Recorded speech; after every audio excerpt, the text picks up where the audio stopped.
Hello and welcome. My name is Carolina Kaufman, and I'm the Director of Education and Engagement at the Pentacrest Museums. We're delighted to host the IIHR Hydroscience and Engineering exhibit, A River Flowed Through It, at the Old Capitol Museum, which is also available online. The Pentacrest Museums serve to strengthen the vital role of both museums in educational research and engagement missions of the university, enhancing the campus-wide focus on cultural and environmental diversity.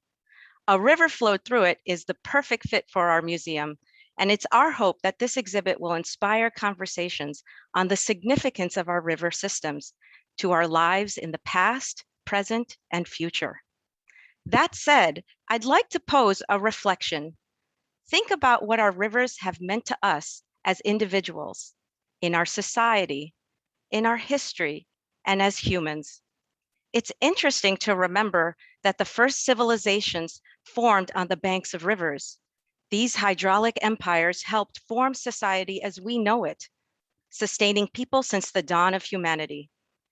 In our reflection on the importance of rivers throughout the past and in recent history IIHR will be presenting today, we also acknowledge those that have used the rivers before us long before European settlement.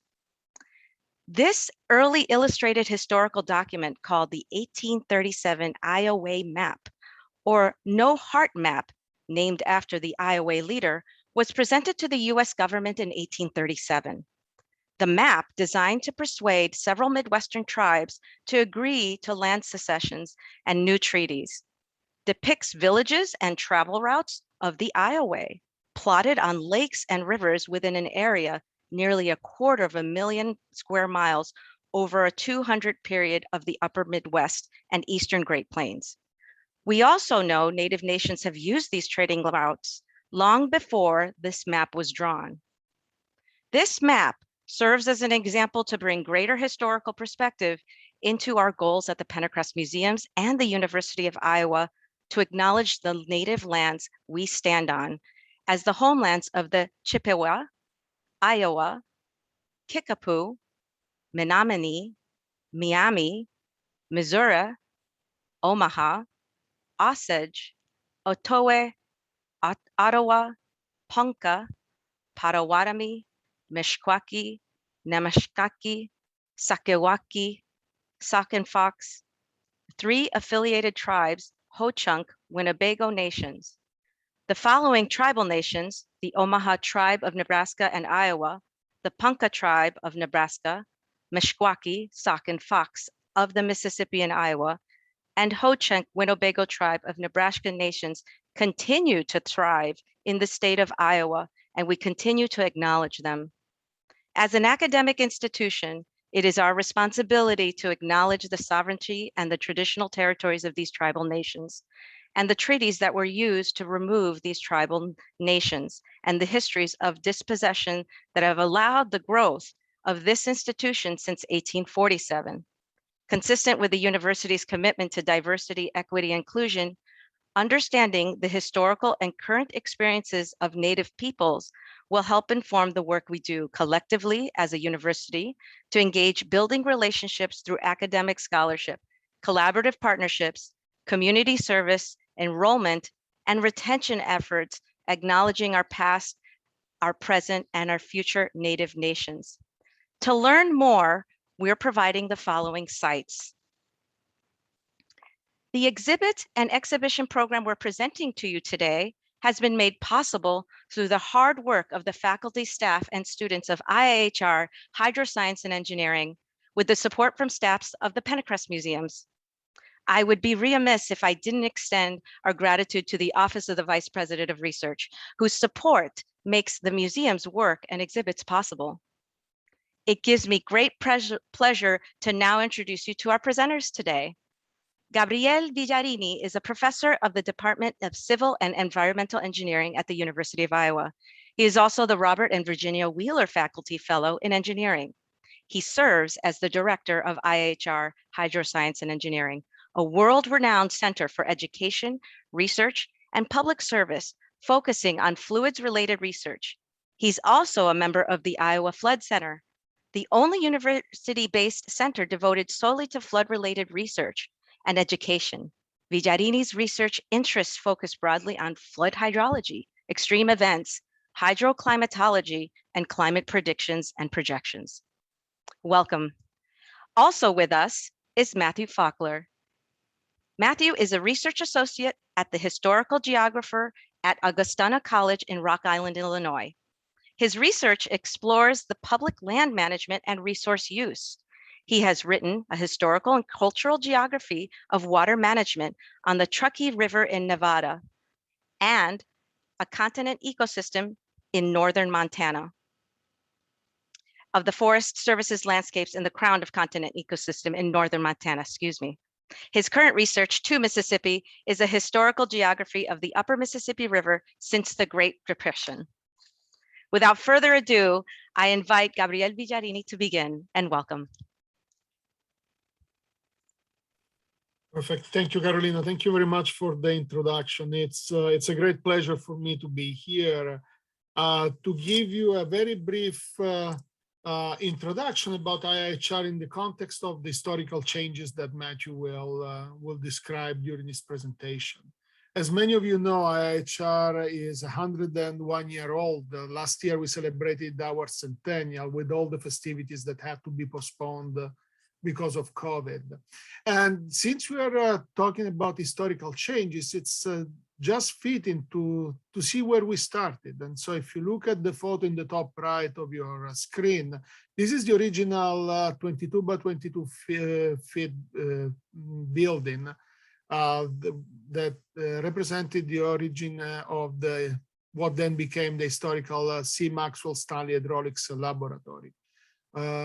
Originally, the focus of IIHR and the building itself was more on teaching purposes, but it's through the ingenuity and dedication of the founding director, Floyd Nagler, that we were able to expand our research focus beyond the teaching into working on the Mississippi River in collaborations with several federal agencies as partners, in particular the Army Corps of Engineers.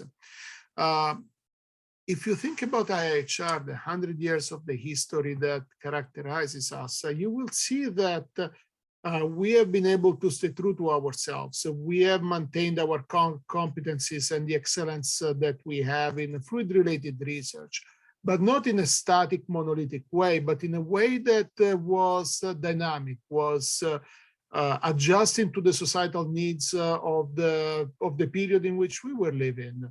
Oftentimes, being able to anticipate what the societal needs were going to be through the vision of past directors at IIHR. And it's because of this excellence that characterizes us and the foresights of the faculty, staff, and students at IIHR that we've been able to be a premier research center in fluids-related research, not only in the US, but worldwide.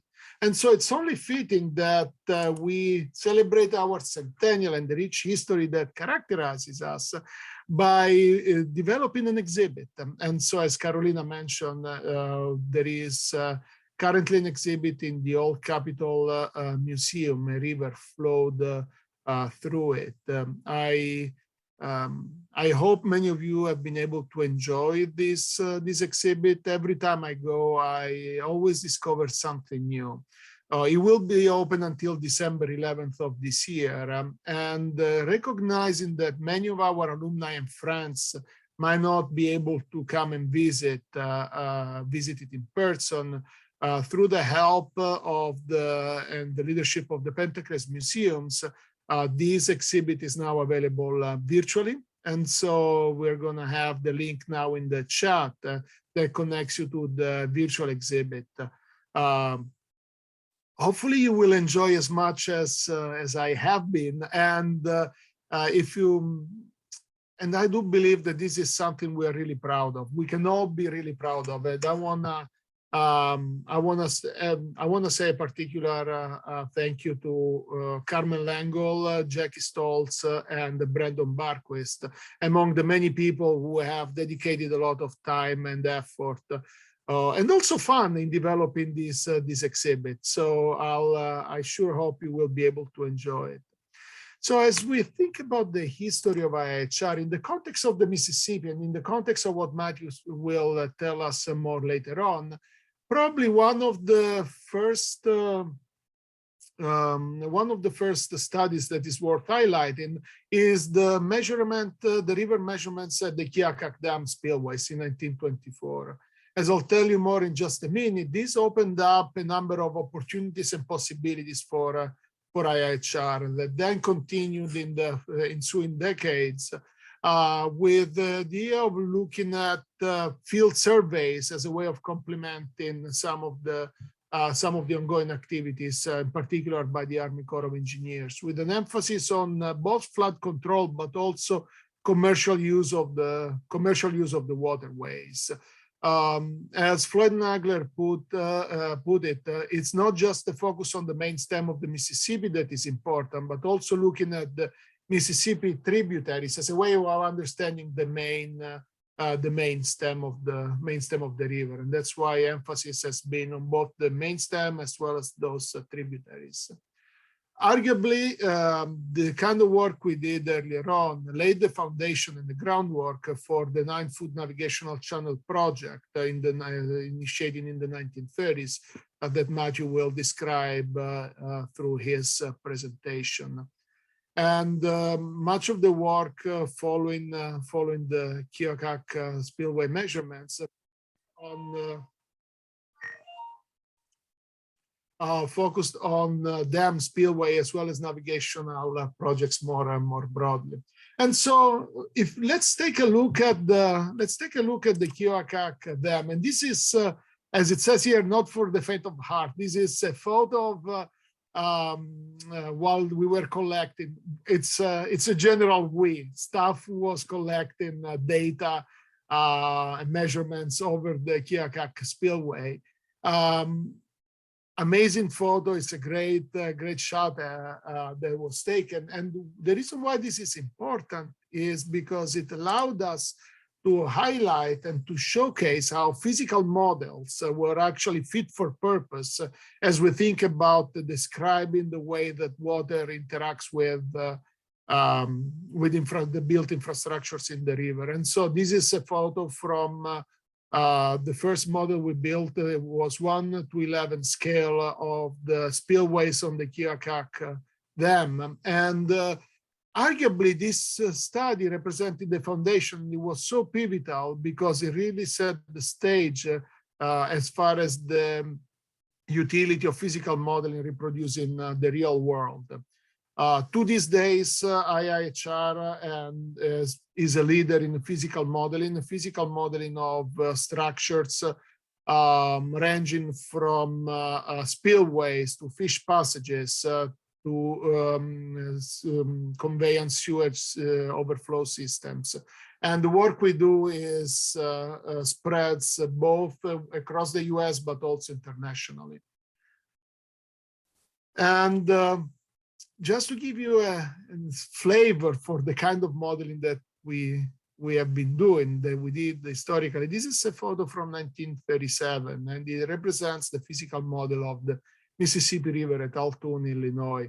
This is a ridge just a few miles above the confluence of the Mississippi and Missouri River. And I find this photo fascinating for a couple of reasons. One, it highlights the level of details and the crafts that we had even back in the days. This is a large-scale model of this region, and it's really highly detailed. And the other element, and this is more from a personal perspective in a sense, it highlights how the historical C. Maxwell Stanley Hydraulics Laboratory used to be a wet lab. Me, when I came as a student in 2003, I've always experienced the hydraulics lab as office space. I never had the chance to experience it as a wet lab. And so this photo, in a sense, is a representation and reminds me of how the building was, and gives a little bit more of a historical perspective of the office space we currently occupy there. And finally, what I have here is just a map that shows how all the work that we have done across the Mississippi River Basin, broadly intended. This quote from the Cedar Rapids Gazette really highlights the level of work that researchers at IIHR, together with colleagues, in particular at the Army Corps of Engineers, did. And so it says, an army of Gullivers stride miniatures, rivers, locks, bridges, trestles, and dams.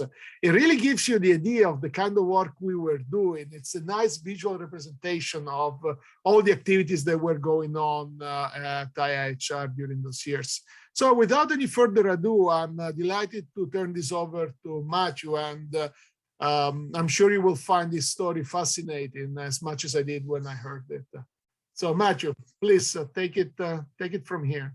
Oh, thank you, Gabrielle, and thank you for that. I love that quote. That is amazing. I have not seen that one, but I'm going to be adding that into mine stuff. So, well, let me go ahead and share some stuff here with y'all. Well, great. Well, thank you all first of all, for taking your time here to participate in this. I know it's your lunch hours, and also thank you for that. And thank you, IIHR and the Penncrest Museums, for giving us this platform today to, to talk about this work that we're passionate about. So I want to share with you guys some elements of my Upper Mississippi River 9-foot project research today here. So let's move it forward. There we go. So 8.5 years ago, I moved from the mountains of Nevada to the banks of the Mississippi River and accepted a assistant professor position at Augustana College in Rock Island. And I had never, ever seen anything like the Mississippi River at that time.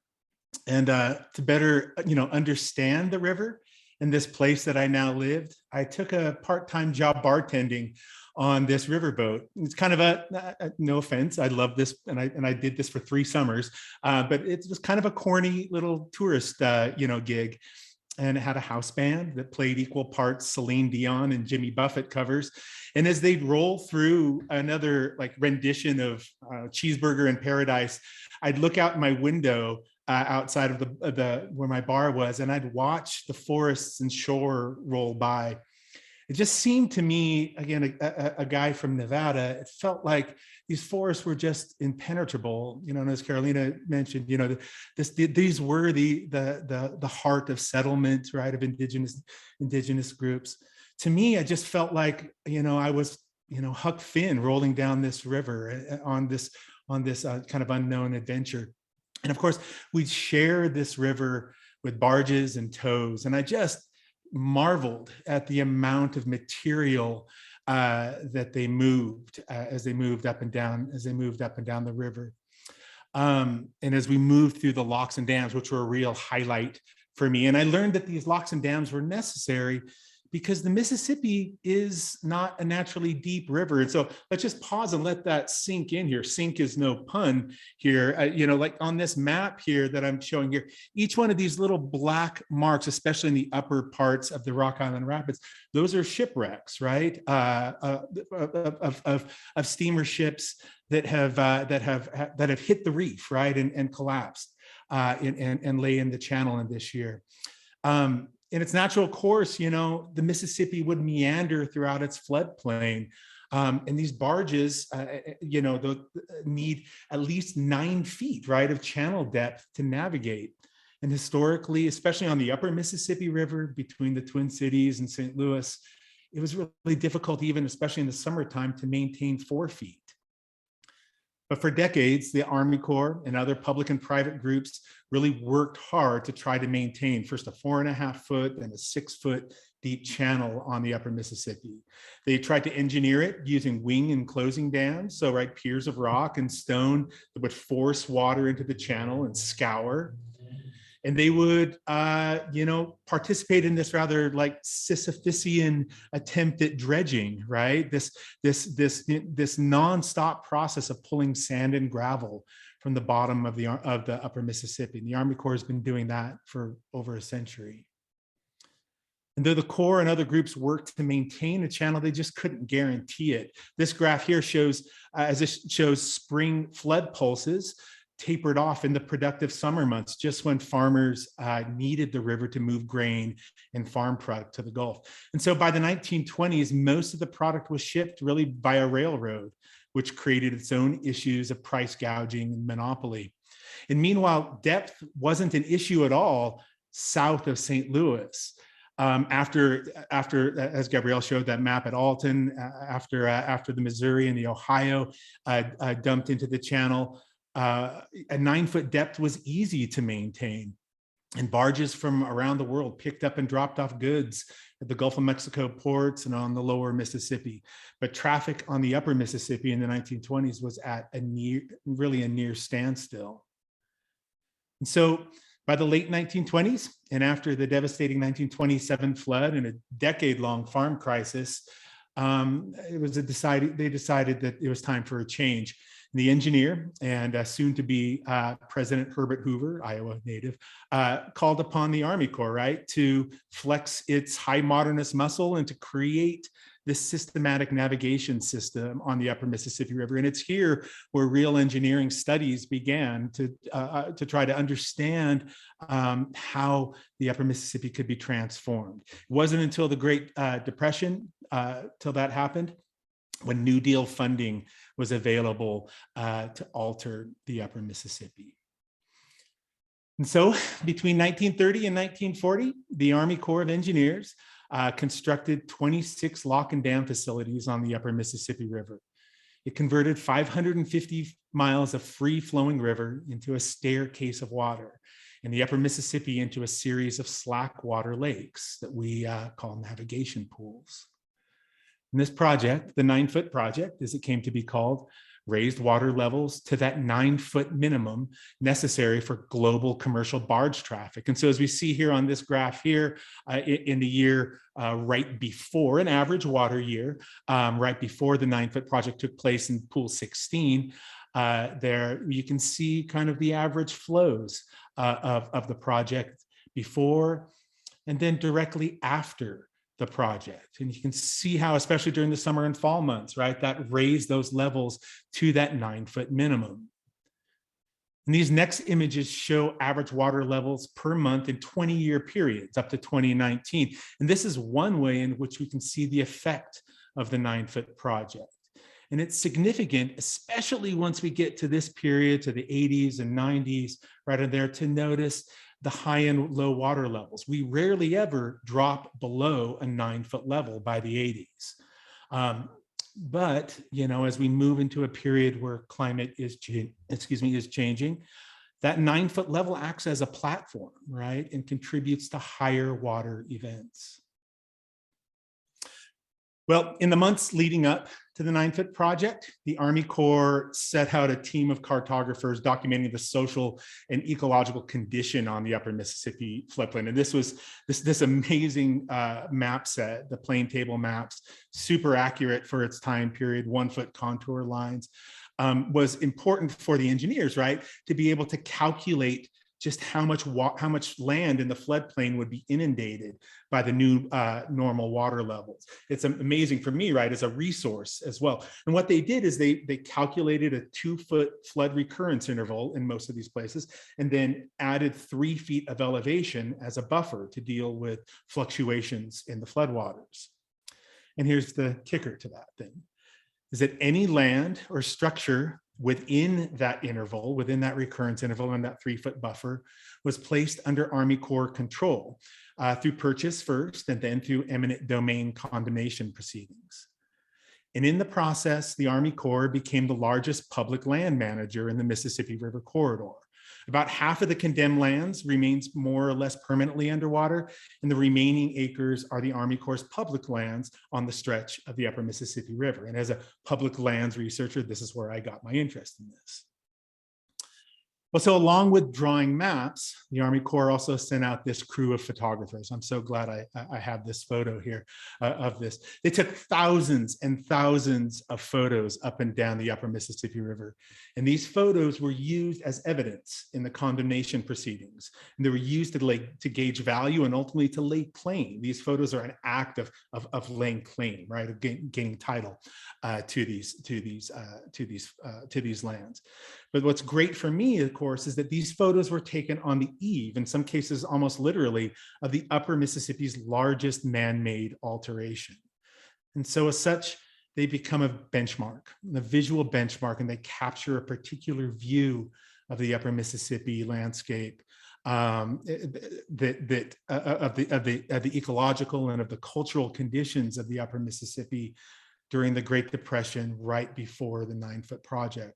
You know, I like to call this a 1491 moment, an opportunity to view a world before great, monumental change. So this project, which I call To Mississippi, thanks to my wife who came up with that name, I start with these historic photos, thousands of them. There are thousands of them, and I mine these photos for dozens of social and ecological conditions, from ground cover to understory, tree size, canopy density, different types of land use. And I take all of these historic photos and I enter this data into a database in GIS, Geographic Information Systems, which gives me a way to visualize attributes or descriptions for these particular points. And then I use that location in a GPS, and I head out on the water into the forests, and I find the point where the photo was taken, and I reoccupy that place. I take a photo again of that same foot spot from the same angle and vantage point, and then I put that photo, that reshot photo, through that same data mining process. And that data then is analyzed in GIS using some processes called geostatistical interpolation and point density analysis. And as such, I can model, right, the landscape there. I can query the database for hundreds of social and ecological combinations. And what this does, it allows me to assess the trajectory, the way that the landscape has evolved in the last 80 years under Army Corps management since the 9-foot project. And so that's how this research can aid, right, in managers, aid land use managers. Well, this is a geographic method of repeat photography, and geographers use this sometimes. Repeat photography begins often with an initial photo, right? And then it continues when someone returns to that exact spot and repeats the process.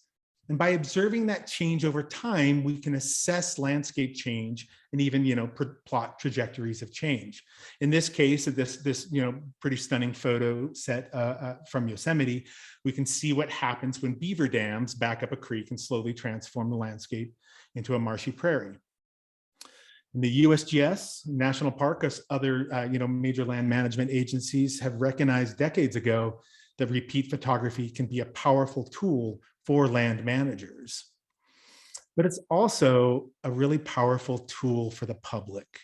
It's a really powerful tool to engage the public, to draw them into a landscape, to invite them to examine and question how places are changing over time. To me, I find that really valuable. Well, most repeat photography projects focused on big grand views, right? That use a grand view and then extrapolate large change over time. I don't have a lot of ground views in my photos. My photos were taken of chicken coops and of cornfields, and so my research, but what I don't have like one grand view. I have thousands of other views, right? And I hesitate to call them mundane, but they are of the vernacular landscape of the time. So I call this my method micro repeat photography, rather than one view to extrapolate broad change, thousands of views to put into a data system and to use that to trace trajectories. Oops. On top of that, oh well, no worries. On top of that, I also use historic photos, aerial photos that are geo-referenced. And I pair those photos with drone photogrammetry, and I use that to identify land use change and sediment shifts. But the real kind of bulk of this project is that repeat photography process, one that invites viewers into the landscape and asks them to make their own assessments. So for example, this simple chicken coop, sheep shed, whatever out here on the farm, when you go out and find this place, here it is, right? And just from pairing these two photos, right, we can begin to understand, ask questions about how this place has evolved over time. And that's really the bulk of this project. So I want to spend the rest of my time here kind of talking through some portions of this. There's tons more at my website, and there was more coming with all of this. So I'm happy to show more later on.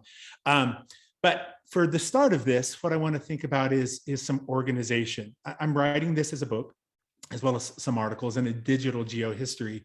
And so I've kind of organized it into three big chapters: the transformed human landscape, the transformed ecological landscape, and this kind of personal history section. So I want to begin really quickly with this transformed ecological landscape. And we just start with this, right? The 9-foot project is, it definitely opened up commercial movement up and down the river there. But it also initiated an ecological shift on the banks and islands of the upper Mississippi. We just have to simply understand that there is just more water along the banks in the soil.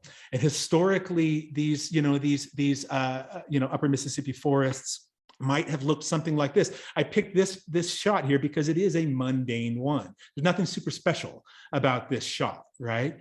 It's just we've got a road going to some farmers area there. But this forest canopy, if we look back into that, we can get a sense of what the upper Mississippi forest might have looked like, right? In many cases, it was almost like a savanna, right? Maple communities that gave way to pecan and hackberry and cedar, cottonwood and ash and oak and walnut as we got to more higher elevations, drier elevations. But we had this savanna-like mixed canopy, different age groups, different types of trees there. And so I go to this photo, right, which is that same spot. And you can see there's the road right in front there, same spot there. I will just mention that in the front part of the road there, the trees have been cleared by manual labor to keep them away from the road. But take a look at the back of this photo, right? That's what's changed. Floodplain forests are the products of disturbance, right? They rely upon spring floods to remove the debris and to bring new silt in for oaks and walnuts to sprout, and they regulate the maple competitors. Then the water recedes, the floor dries out, and a late summer or fall fire may move through the place and open up stands. The 9-foot project keeps the water level high and the soil damp, and it's tough to carry a fire in those conditions. And then it also means that we need higher levees too, right? Because of the deeper water. So higher levees cut off that flood pulse. And so we've stopped the disturbance regime in many of these forests, and that has contributed and created this shift. So a couple of the big results, and then there's many more of these. I'm just going to give you a snippet of some of these things. Two big results in the forests as a result of this is a more monoculture canopy and a real decrease in forest structure, which I'll describe here in just one second. So the monoculture canopy, in some places where high water stands the longest, there's little or no forest diversity. And so we've got this area that was a grazing pasturage right there. And then with the 9-foot project, here it is now. Maple trees have replaced the mix of nut and seed-bearing trees, oak and walnut and hickory. And that's because the maples outcompete the nut-bearing trees in wet environments. And then they too close the canopy, which exacerbates the wet soil conditions.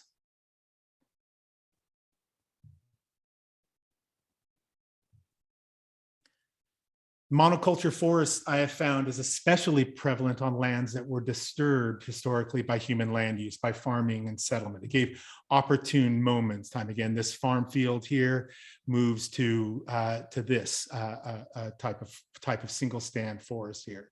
The maple seeds take advantage of the tilled earth and root early. And note, in this type of forest right here, this is taken in the wintertime, obviously. But there's really a complete lack of any sort of young trees in the forest, right? They just can't compete with these other forests. It probably came in as a result of maybe one forest flood.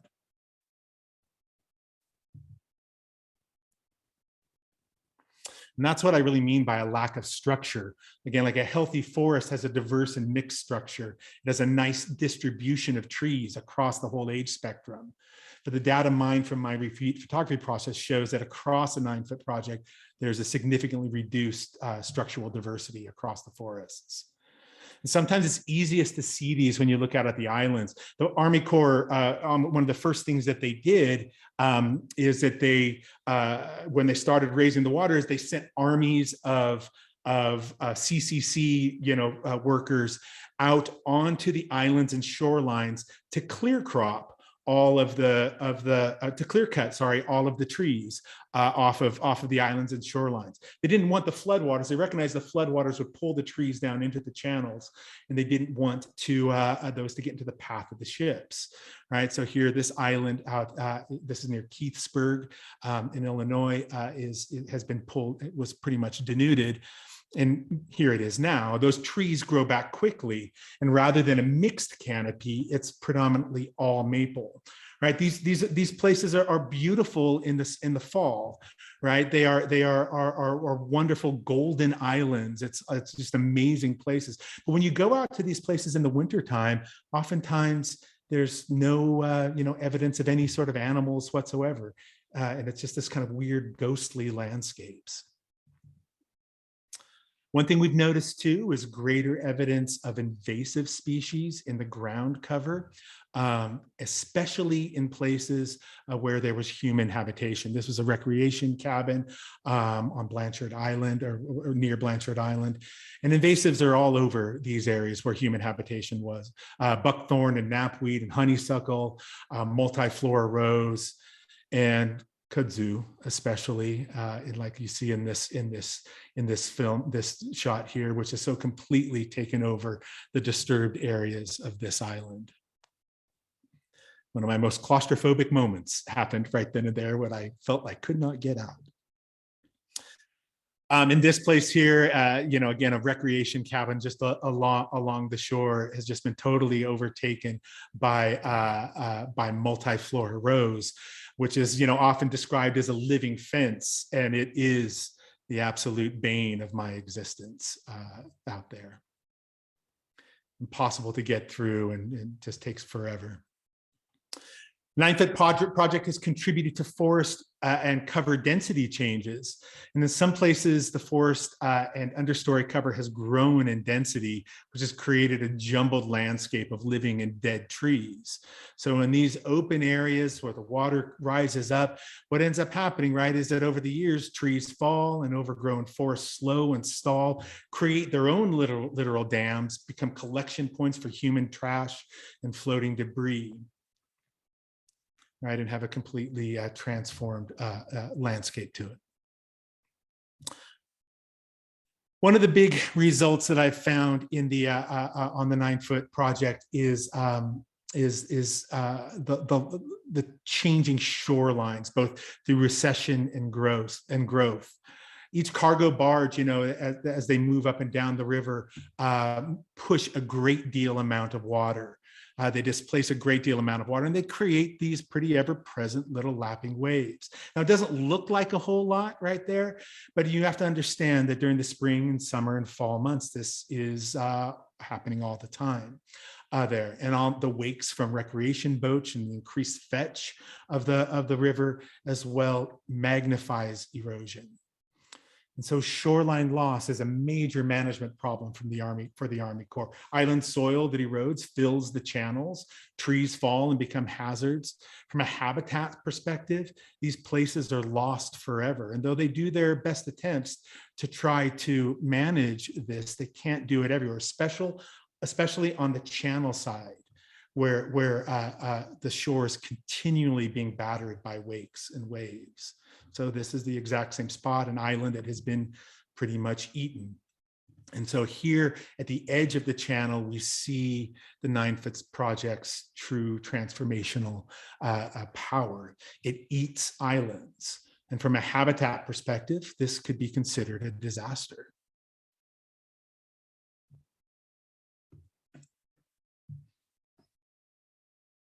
On top of that, you know, there's just a significant impact of rising water. And I will just go quickly through this part here. Water is just everywhere. And this shot here is in a farming area. During the 1930s, this land was leased by the Skidmore family, William and Mabel May. And we can see in the far distance of this photo, Mabel May and their young son, Gilbert, walking down the road. So you can see water has already moved past the tree line in what was a pasture. This is a photo late in the process.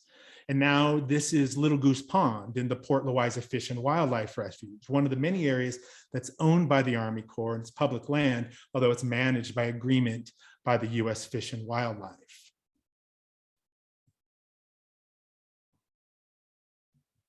So I want to just take a second here to talk about the human landscape here and how it has transformed. This land was along the Upper Mississippi, of course, was attractive land, especially once for settlement, right? Especially once some levees and drainage districts were built into the place, right? To settle. But when the water rose in the floodplain, landowners were given a few months to leave with compensation to begin again elsewhere. Depression era squatters did not have that option. They didn't have the option, of course, to get paid out for this, nor did many of the tenant farmers and sharecroppers who worked other people's lands. For the sake on not making us too late here, I won't go into much detail here. There's much more to the human geographies as well here, but you can find more of that on my website. I'm happy to answer questions about that. But just for the sake of time, you can say that this was a peopled place, right? The shorelines were peopled largely with agricultural settlement there that is gone. And I doubt when many people pass this spot here, again, a going, ranch area, and this is all that's left of that. They might not notice anything. Again, they might see it as the way that I saw those islands, right, as these uninhabited places there. They might see, if they look closely, an old rusted trash can and some debris, but there's so much debris on some of these islands that these type of places are almost invisible. But if you look close, you can stumble across these things, and you can see evidence of an attempt of a permanent foundation. This is on an island, right? So this, imagine the process of bringing concrete out there, pouring and building a foundation, on an island. This was meant to be a permanent settlement there. And there's so many photos that show farms in various states of repair, disrepair, examples of depression or area of poverty. This isn't one of them. But of course, what I'd like to think about is that these are all homes and they were all peopled and part of a community. And I know it sounds weird to say this, that they were peopled places, but now mostly, even though these are public lands, they're not. I see a lot of evidence of people when I'm out there in these regions. I see trash and an occasional hunting stand, but I almost never, ever see people. In fact, in years of doing this research, I could probably count, just a handful of times when I've actually seen people on the landscape. And one critical result of all of this is the loss of a year-round agricultural community, right, to a seasonal recreational one. And so here's just some further evidence of that shift. One last thing here, and then we can open her up for questions. And I just will conclude today by a section talking a little bit about a section that I like to call the ghosts on the landscapes. And I use this as a way to kind of think about some of the personal histories that I've engaged with in this research. And I wish I had more time to talk through some of those, but we'll conclude here with this.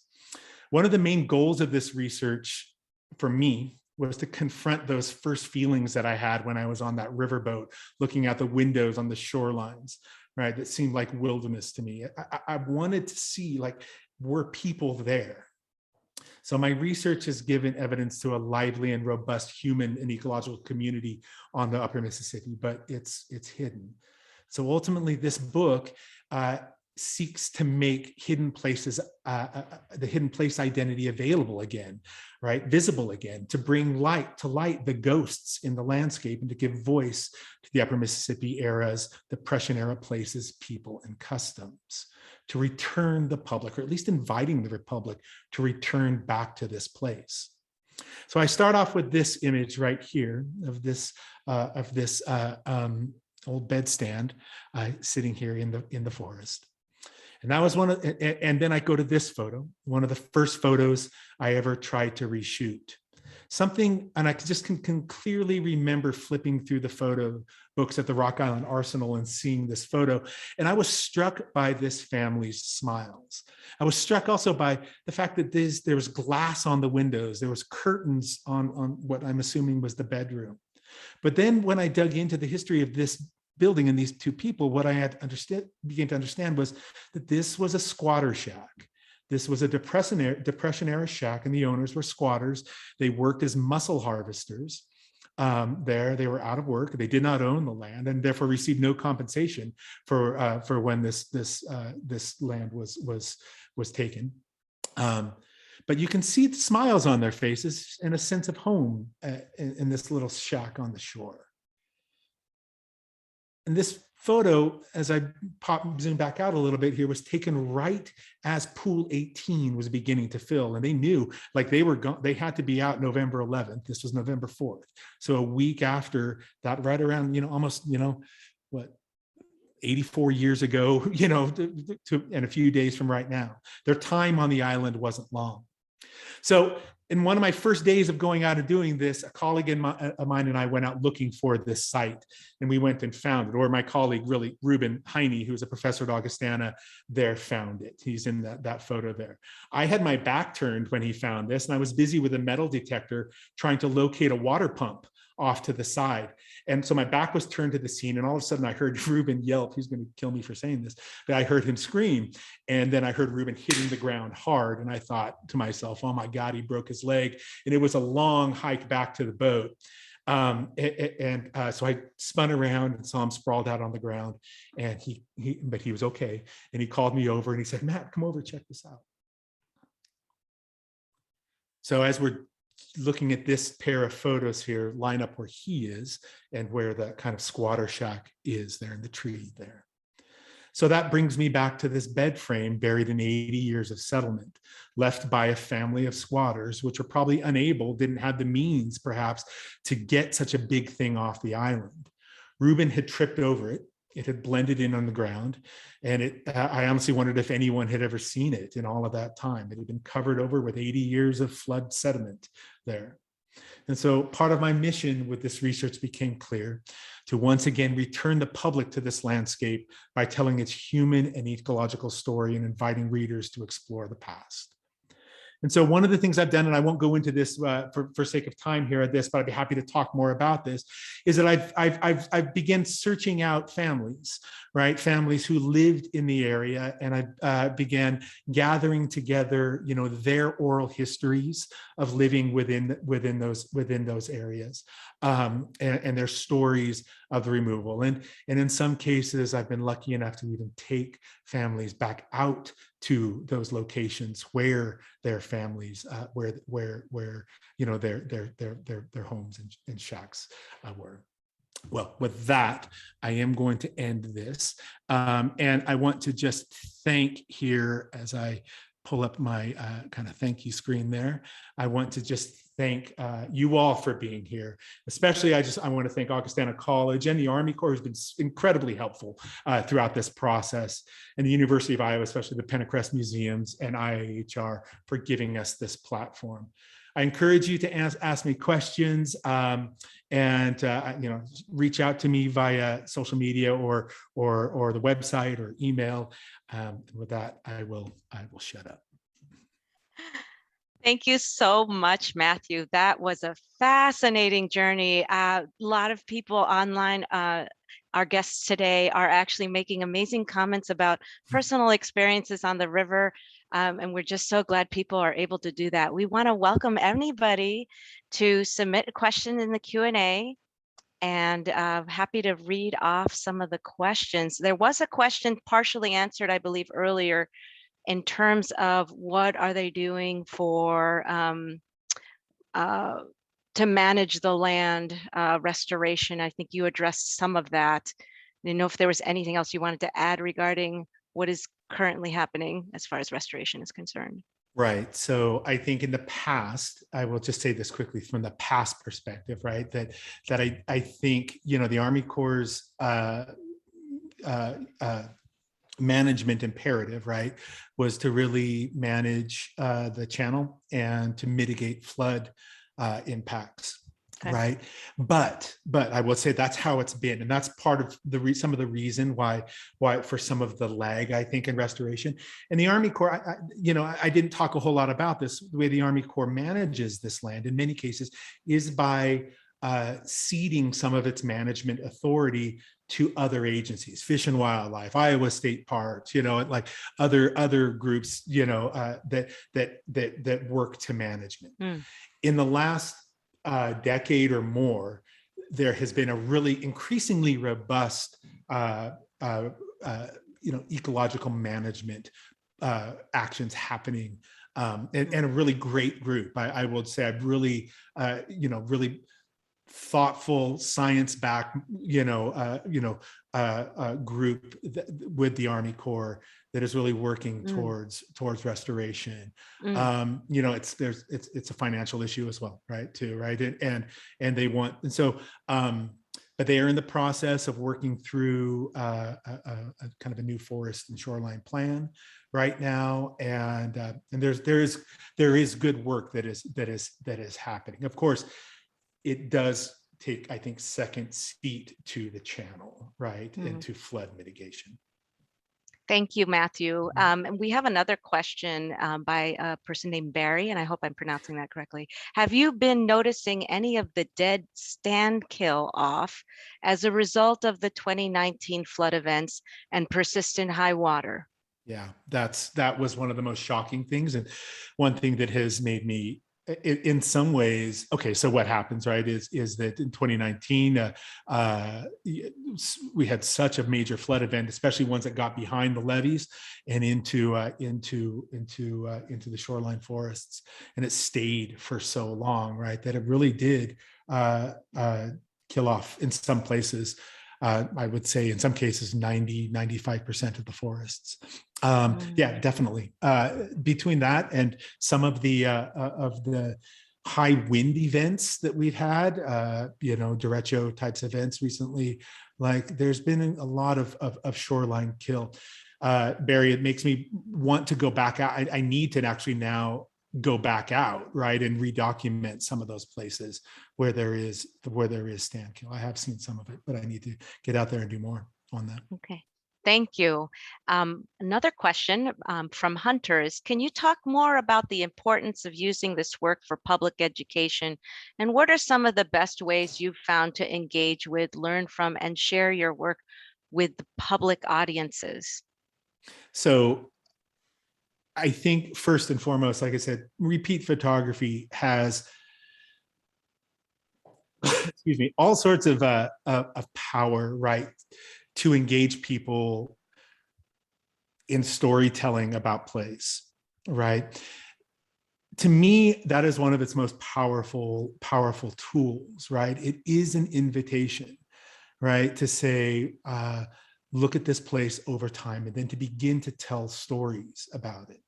and when I first started this, I wasn't clear about exactly how I wanted to engage the public on this. And since, since then, this is one of the reasons why I'm constantly like beating the drum for my website. Like people find it and come out and make comments and want to share their stories on it, right, about the place. So I think, Hunter, its real value is engaging in storytelling, engaging in conversations, right? Bringing people back to landscapes, bringing the people into the management sphere, and to really understand their place better. So that's the value of it for me. I know Hunter is involved in an amazing repeat photography project in the Rockies as well, and I think we should talk a little bit more about how we might reach out to more people doing those things. Doing these types of talks, right, is a good way to do this. And again, I will just say this as an opportunity to invite anyone who has any sort of this doesn't have to be remembrances of time from the Great Depression era. I want to fill my book with stories of people and their relationship with the river through that time, right? Like in the 50s, 60s, 70s, 80s as well. Thank you, Matt. I agree. As a museum educator, I think there are many ways that you can approach storytelling in all levels of education and at home. In fact, the Meskwaki people, actually, that's what they rely on oral histories passed down. That's how they learn their histories. And I don't attempt to speak on behalf of the Meskwaki, but I do think the storytelling aspect is a really great way to connect people to better understand. I certainly understand it better in the way you've done your work, Matthew. It's sort of interesting because it's both orally and at the same time it's scientific, and they sort of play off of each other really, really well. And I think that people can relate to that. Gabrielle, you're welcome to comment on that in regards to how we can educate more on to the public in both Matt's work, but also your work in IIHR. I completely agree. I think that the best way to be able to educate and the best way to convey a message is to make it place relevant in a sense. And so as next week, we'll talk about some of the work we've been doing on climate change, the idea of bringing home these concepts, these ideas, rather than keep them as more remote, both in space, but also from a perception perspective is in my mind the right way to go. And the way, Matthew, you have done it is fascinating. And I could keep on looking at those photos and go through what you had to share over and over again. I think the last time we talked, you also highlighted the personal connection, what you mentioned at the end, the stories, the people behind those photos, and be able to connect them back with the land that was. And I think that's really meaningful, and that makes it real and personal. Very much appreciate the work. Thank you. I want to just mention this really quickly. This has really been a fun, amazing journey that was unexpected, right? What Gabrielle is referring to is I was in the Port Louisa courthouse one day and looking through some of the land ownership records and met someone who works there. Or sorry, Port Louisa, Louisa County, and in Wapello, and I met someone who worked there whose family grew up in the Yankee Bottoms and on the slough and was displaced. And through this process of talking with them and beginning to understand their connection to the place and taking them back out there and walking that land, specifically with them, there's a whole story to that was truly amazing. It's one of the best research days I've ever had, was taking that family, the Walker family, back out to their former tenement site there, and to reconnect them personally through the place, and using the repeat photography process, right, to do that, right? It was amazing. And so since then, I've done that with a couple of other families as well, and with some people, and have had some other discussions with folks who have more recent histories in the place that have been just as exciting. It's really opened up a whole door as a way to physically reconnect people. Thank you for that. We do have time for one more question, and I do welcome if people want to stay on after this and have a few more questions. I believe panelists are willing to stay for a few minutes. We do have a question regarding migratory birds. I've often wondered, this is from Chris, I've often wondered if wetland areas created in the upper Mississippi by the 9-foot project may have buffered the loss of pothole wetlands to the west in terms of migratory bird habit. Do you have anything to comment on that? I mean, that's a bit out of my. Okay. I have heard. No, I would say, heard. right, in my discussions, you know, talking with people at Fish and Wildlife, especially in the Port Louisa area. Yeah, I think that. Yeah, I think that you know, what's happened is if the prairie pothole wetlands, you know, have been tilled over, right? Tilled and that these wetland flyway habitats are crucial habitats, right, to contribute to flyways. And whether or not we have seen a shift, you know, whether we've seen a shift from more to the prairie potholes over along the Mississippi corridor, I don't know for sure, but I know that they are critical habitats, and you know, have to be pretty rigorously maintained. Those are all really great questions, and thank you for sharing that additional information. Again, we're going to stay a few minutes over, and I know we had a few more questions.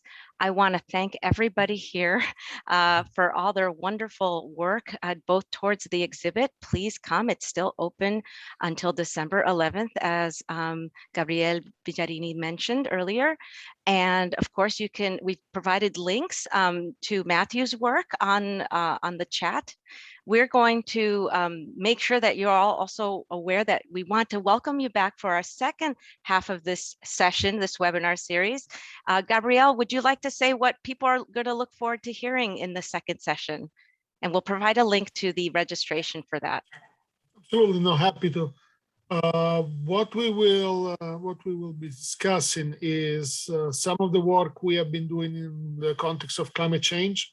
I saw that there was one comment as far as the role of climate change and flooding, and so we'll highlight the work that IIHR has done historically, going back to the 20s and 30s up to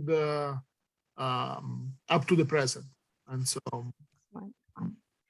Excellent. Thank you so much. And with that, we're going to end our session today. Again, thank you everyone for coming. We're looking forward to seeing you in our second session. If you're able to make it, please share it out. And we look forward to a future engagement with you here at the Penncrest Museums.